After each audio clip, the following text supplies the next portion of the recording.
Bismillahirrahmanirrahim. Assalamualaikum warahmatullahi wabarakatuh. Hamdan wa syukranillah. Tetap bersyukur kepada Allah Subhanahu wa taala dan tetap berselawat kepada Nabi Muhammad sallallahu alaihi wasallam. Mudah-mudahan dengan kita memperbanyak selawat kepada Rasulullah di akhir hayat kita, di akhir masa kita mendapatkan syafaat, kita mendapatkan pertolongan dari Nabi Muhammad sallallahu alaihi wasallam.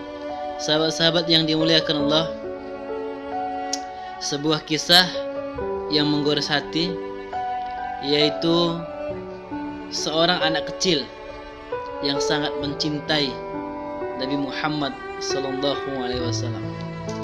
Sahabat-sahabat yang dimuliakan Allah,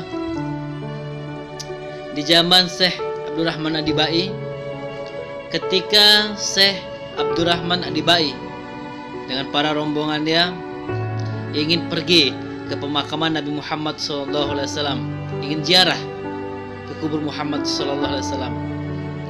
Dan pada saat itu ada seorang anak kecil yang ingin ikut dengan mereka, ingin ikut ke pemakaman Rasulullah, ingin berziarah pemakaman Nabi Muhammad SAW.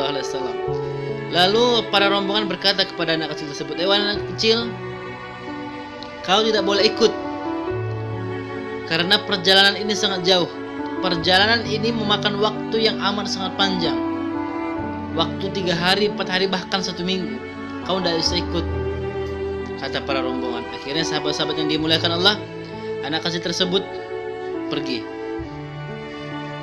Ketika Syekh Abdurrahman Adibai dengan para rombongan pergi ke pemakaman Nabi Muhammad SAW tanpa sepengetahuan rombongan, ternyata anak kecil tersebut bersembunyi di bawah kereta kuda Syekh Abdurrahman Adibai. Memakan waktu yang amat sangat panjang perjalanan ini, 3, 4, bahkan 1 minggu. Akhirnya sahabat-sahabat yang dimuliakan Allah SWT, Syekh Abdurrahman Adibai dengan para rombongan sampai di Madinah. Ketika sampai di Madinah, apa yang terjadi? Ternyata anak kecil yang bersembunyi, bergelantungan di bawah kereta kaki kuda Syekh Abdurrahman Adibai terjatuh. Akhirnya para rombongan berkata, bukankah anak kecil tersebut itu adalah anak kecil yang waktu itu mau ikut bersama kita? Berarti dia sudah berhari-hari di bawah kereta kuda kita, berhari-hari tidak makan, berhari-hari tidak minum, berhari-hari menahankan laparnya, menahankan hausnya. Sahabat-sahabat yang dimuliakan Allah SWT, anak kecil tersebut jatuh. Ketika jatuh dari kereta kuda Syekh Abdurrahman Adibai, berlari menuju ke pemakaman Nabi Muhammad SAW. Saking bahagianya, saking gembiranya, saking senangnya sudah sampai di Madinah. Dia ingin berziarah ke makam Nabi Muhammad SAW. Lari anak tersebut, terjatuh, tersungkur, saking bahagianya, saking cintanya dengan Muhammad SAW.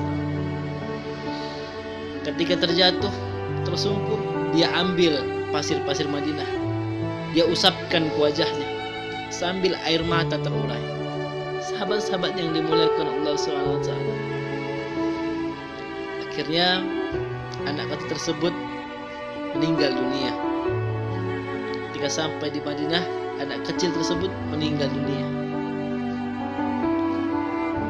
Ketika anak kecil tersebut meninggal dunia, akhirnya Syekh Abdurrahman Adibai dengan para rombongan menguburkan anak kecil tersebut di Madinah. Yang anehnya, sahabat-sahabat yang dimuliakan Allah, yang anehnya, setiap 1 tahun sekali Syekh Abdurrahman Adibai berziarah ke pemakaman Rasulullah, dan tidak lupa pula berziarah ke kubur anak kecil tersebut. Yang anehnya sahabat-sahabat, kubur anak kecil tersebut perlahan mendekati makamnya Nabi Muhammad SAW. Ini bukti kecintaan seorang anak kecil kepada Nabi Muhammad SAW. Seorang anak kecil mati dengan membawa kecintaan Nabi Muhammad. Seorang anak kecil mati, meninggal dengan membawa kerinduannya pada Nabi Muhammad SAW. Mati dalam keadaan lapar, mati dalam keadaan haus. Padahal dia belum pernah berjumpa dengan Rasul, dia belum pernah bertemu dengan Rasul, dia belum pernah berbincang-bincang dengan Nabi Muhammad SAW. Tapi kecintaannya luar biasa kepada Nabi Muhammad SAW. Kecintaan kita belum ada apa-apanya. Sahabat-sahabat yang dimuliakan Allah SWT, sampai saat ini makam anak kecil tersebut berbelahan dengan makam Nabi Muhammad SAW. Sahabat-sahabat yang dimuliakan Allah Subhanahu wa taala, ini adalah bukti buat kita semua. Mari tetap kita mencintai Nabi Muhammad sallallahu alaihi wasallam. Mudah-mudahan dengan kisah ini menjadi iktibar buat kita, menjadi pelajaran buat kita betapa pentingnya mencintai Nabi Muhammad sallallahu alaihi wasallam. Allahumma sholli ala sayyidina Muhammad. Demikian, billahi bisabilil haq wa ihdinas siratal mustaqim. Assalamualaikum warahmatullahi wabarakatuh.